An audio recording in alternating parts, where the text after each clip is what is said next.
It's Thanksgiving season, the American Thanksgiving, but I am in Ethiopia. But we are going to celebrate. And one of the Psalms that helps me celebrate is Psalm 34.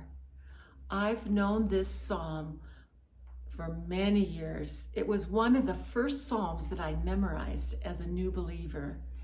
And my church at that time had a song that we sung almost every week. I learned it and I sang it to my children. I even used one of the verses on my wedding invitation. It's a great psalm of thanksgiving. It reminds my soul to bless the Lord because He is the source of my joy. Verse 1 is a declaration. I will bless the Lord at all times, and His praise shall continually be in my mouth. I like this comment by Spurgeon. Not in my heart merely, but in my mouth too. Our thankfulness is not to be a silent thing.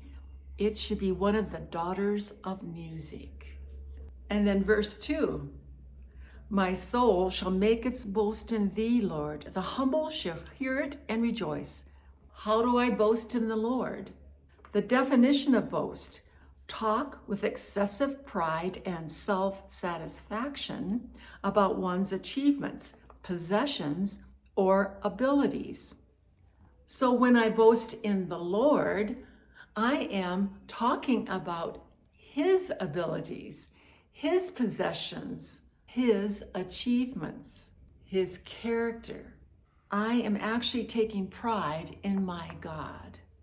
And it says great satisfaction. So I am taking satisfaction in the works of God.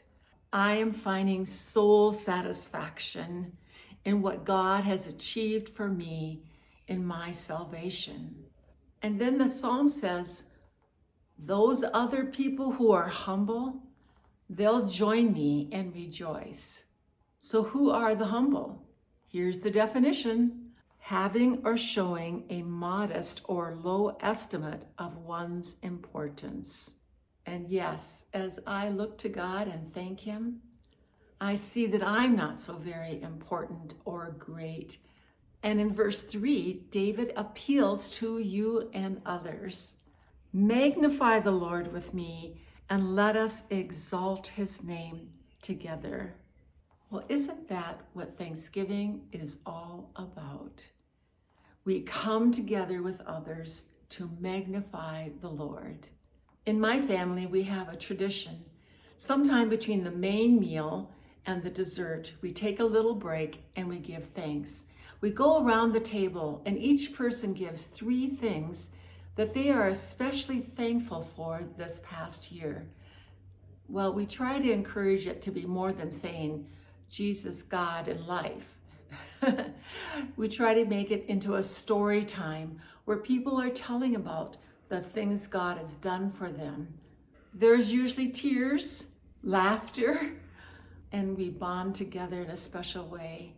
So this Thanksgiving, wherever you are in the world, I invite you to join me and give thanks to God, to magnify His name.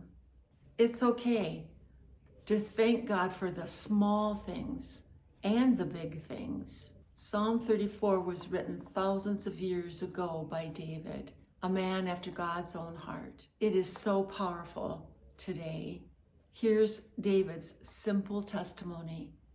I sought the Lord, and He answered me and delivered me out of all my fears. My RX for joy today: enjoy Thanksgiving with others that you love, or take in some strangers and share this story of Psalm 34. Read it and take time to give thanks. This is Jackie for RX for Joy.